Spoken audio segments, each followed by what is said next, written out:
Então, o que acontece? Hoje eu quero fazer uma coisa uma coisa assim meio ambiciosa. Eu queria tentar definir o que é o amor. O que quer dizer isso, essa palavra? Quem me conhece, ou já leu as coisas que eu escrevo, ou enfim, sabe que volta e meia eu me dou essa tarefa de tentar falar, mas o que é o amor? O que é isso? O que é o amor? Especialmente nos textos. E aqui eu já fiz um vídeo que é o Amor é Contentamento, eu acho. Mas de lá pra cá muita coisa mudou na minha cabeça, especialmente em função disso que está acontecendo aqui, desse diálogo. E aí eu resolvi, e uma coisa aconteceu nos últimos dias também, e aí eu resolvi tentar fazer isso de novo, de um outro jeito. Agora não exatamente falando do que é o amor numa relação amorosa, mas o que é a ideia de amor. O que pode ser a ideia de amor? Esse conceito mesmo, assim, o que pode querer dizer isso? E para que ele pode servir para nossa vida? Para que a gente pode usar esse conceito? E aí, então eu queria tentar fazer isso e é isso, vamos lá, tá?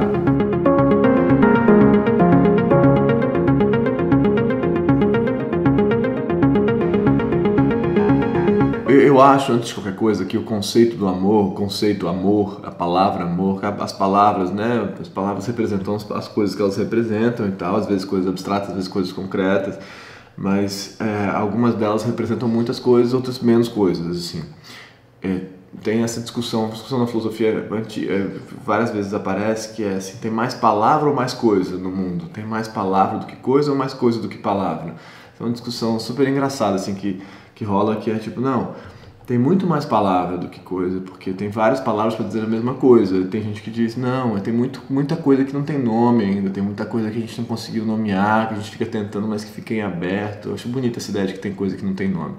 Mas, no caso, o amor é uma coisa, é uma palavra que serve como uma espécie de guarda-chuva de milhares de coisas. A gente põe dentro do conceito do amor muitas coisas ao mesmo tempo. Ele serve para falar de muitas coisas, ele é usado de muitos jeitos diferentes. O que eu falo amor pode ser completamente diferente do que você fala amor, e assim segue. E especialmente o amor tem isso, a gente enfia muita coisa nele, ele dá conta de muita coisa, sozinho, coitado. Então, eu acho que às vezes vale a pena voltar atrás e falar, mas peraí, o que você está querendo dizer com isso? O que você está chamando de amor? E eu estou querendo fazer isso especialmente porque nos últimos vídeos, alguns vídeos, especialmente os vídeos com a Flor, falo da necessidade do diálogo nas questões de gênero, nas crises e tal, e nos problemas de gênero mesmo, homem e mulher.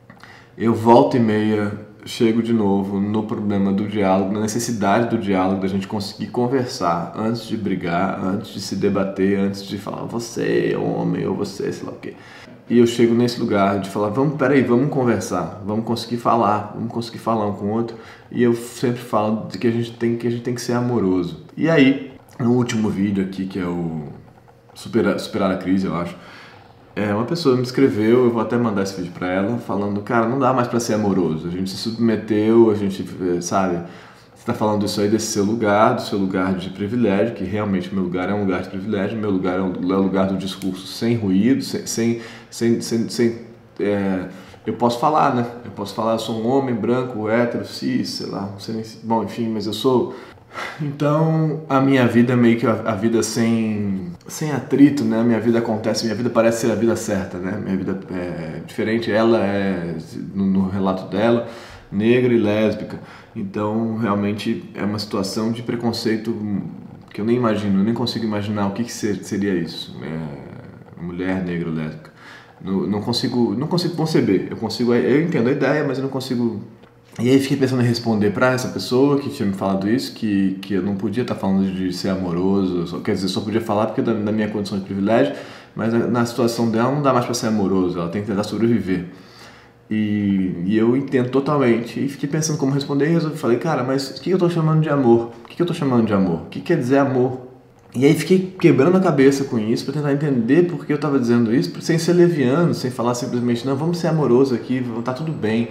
E aí entendi, falei, mas cara, ser amoroso não é dizer que tá tudo bem. Falar que a gente tem que dialogar não é dizer que a gente não vai ter conflito. E aí comecei a pensar que eu estava chamando de amor. E aí eu cheguei a uma conclusão meio simples, que o que eu estava chamando de amor não tinha nada a ver com a ausência de conflito. O que eu estava chamando de amor não tinha nada a ver com não ter problema, com não ter ruído, com não ter discordância, com não ter desentendimento até. O que eu estava chamando de amor era simplesmente uma abertura para a existência do outro, que pode parecer a coisa mais simples do mundo, mas, na minha opinião, é a coisa mais difícil de fazer. A existência do outro não como o entendimento de que existe um outro, mas a existência do outro como um sujeito tanto quanto você é um sujeito. A gente está preso numa cadeia de relação sujeito-objeto, a gente é sujeito do mundo, já falei isso aqui várias vezes, a gente é sujeito do nosso mundo e todo o resto são os nossos objetos, inclusive as pessoas, são os objetos do nosso consumo, do nosso prazer, do nosso descarte.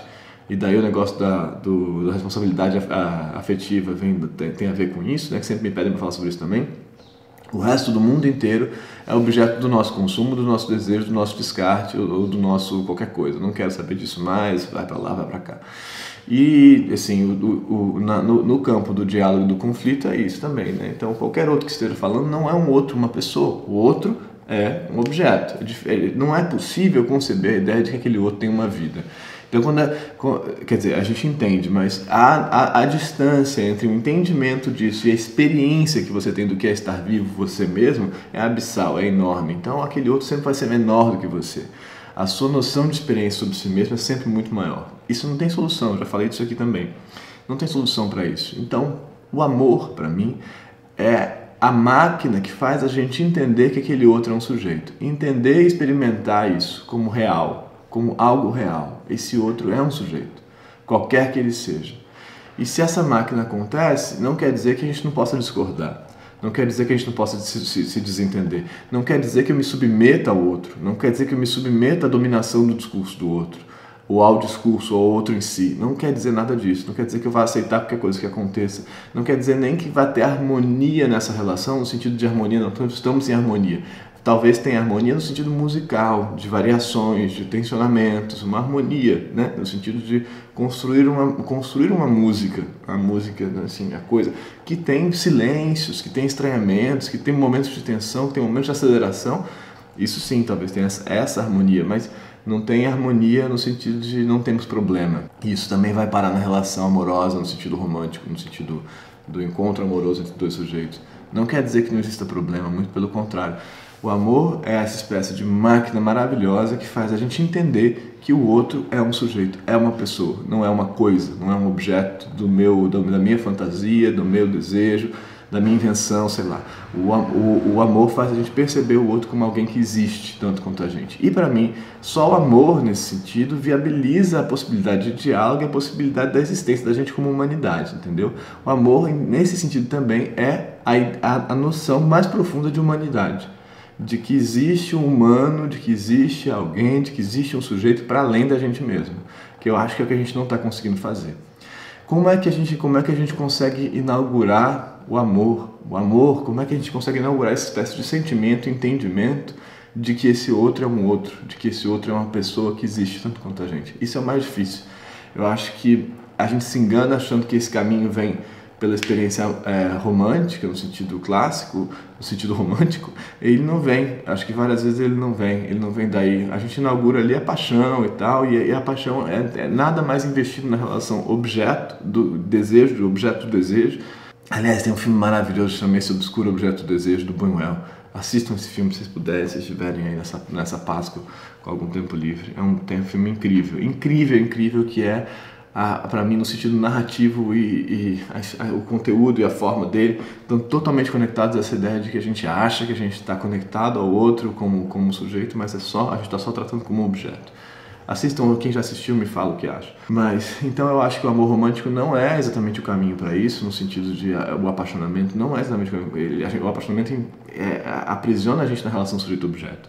Ele não leva a gente para essa relação de intersubjetividades, que é disso que eu estou falando. Intersubjetividades, que é o mais complicado de se fazer, realmente complicado de se fazer, não é fácil. para isso a gente precisa de um processo de entendimento muito profundo da humanidade do outro. Para isso as narrativas servem também, para você perceber através de uma narrativa, como essa pessoa que me narrou essa existência dela, não uma narrativa por identificação, então ela é igual a mim, então eu consigo me identificar com ela, né? Uma narrativa por diferença, falar, caramba, isso é uma vida, que eu não necessariamente preciso operar a empatia, veja, não é pela empatia, isso é muito estranho que eu vou falar, não é pela empatia que a gente percebe a existência do outro, a empatia é o seu deslocamento para o lugar do outro. É a ideia de que para perceber o outro eu tenho que me colocar no lugar dele. Isso é impossível em tanto de vezes. Você não consegue se colocar no lugar do outro. É inviável. Várias vezes é inviável. Essa é a minha hipótese. Mas a narrativa te faz, pelos próprios mecanismos da narrativa, construir uma noção de humanidade daquele outro sujeito, daquele outro personagem que não tem nada a ver com você. E você fala, caramba, isso é uma vida, tanto quanto a minha, desde que essa narrativa seja razoável e bem construída. A narrativa tem esse poder quando ela é bem feita, quando ela é feita com humanidade, quando ela não é feita por um esquema formal bobo que você fala, cara, esse personagem não quer dizer nada. Mas então a narrativa tem o poder de conectar sujeitos distintos. O diálogo, desde que a gente esteja aberto para ele, que também passa por narrativas, tem o poder de conectar. Por isso que as pessoas se sentam em roda para conversar. Por isso que as pessoas se sentam em roda para se olhar, para falar. E ali você, dentro do senso de comunidade de roda, consegue perceber que aqueles outros fazem parte de uma coisa tanto quanto você, e tanto de uma comunidade tanto quanto você, quanto de uma noção de existência tanto quanto você.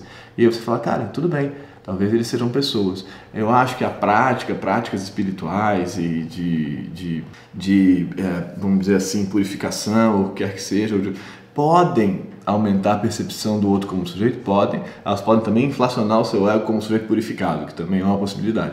Mas elas têm esse caminho. Mas o entendimento mental e de leitura e de procedimento mental, de pensamento mesmo, pode também viabilizar o nosso entendimento de que o outro existe. Estar no mundo, olhando para o mundo cada vez mais e pensando no mundo como uma coisa cheia de eventos de vidas e de subjetividades, não só em relação a pessoas, mas em relação a coisas, animais, árvores, vento, céu e o cacimba, tudo isso acontecendo, isso também te faz perceber que o mundo não é regido pela sua ordem desejante, não é o seu desejo que organiza o mundo existe.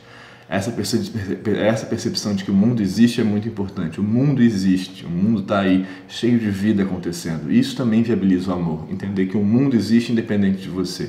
Os outros existem independente de você. Sair dessa espécie de narcisismo totalmente encarcerado que a gente está fechado nos nossos próprios espelhos, né? Nas nossas redes, nas nossas telas e tal.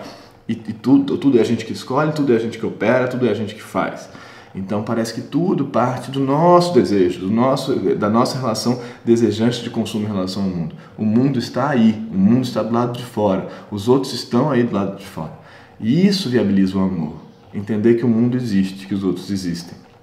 Caminhos, só estou sugerindo caminhos possíveis para a retirada dessa situação de solipsismo, de fechamento, de embotamento que a gente está vivendo.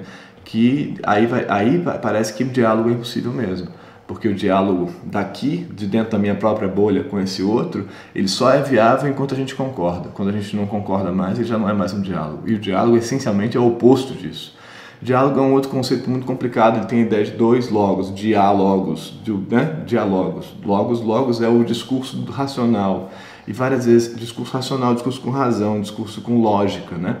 Mas várias vezes o diálogo não passa por aí, várias vezes o diálogo passa por silêncio, por desentendido, por outras ordens. Esse diálogos aí é o diálogo grego, né? A ideia do diálogo grego, que eu acho que ele é fundamental, mas às vezes ele passa por afetos, ele passa por outras coisas. Ele passa por conexões entre essas duas subjetividades. Isso já é um outro assunto. Mas estou querendo dizer que estar conectado a perceber o outro como sujeito é o que viabiliza esses contatos. Perceber o outro como não objeto da sua dominação, mesmo discursiva, no meu caso aqui. O outro não é objeto do meu domínio do discurso. Então, se eu tenho um discurso mais elaborado que o outro, eu vou dominar esse outro. Não é disso que se trata. Não é de fazer o outro concordar comigo. Não é isso que se trata. Se trata de conseguir ouvir, de conseguir falar, de conseguir ouvir, de conseguir falar, mesmo que a gente nunca concorde. Mas só de dar o outro a falar, dar o outro a ouvir, e dar você a ouvir e vice-versa, é a confirmação de que o outro existe tanto quanto você.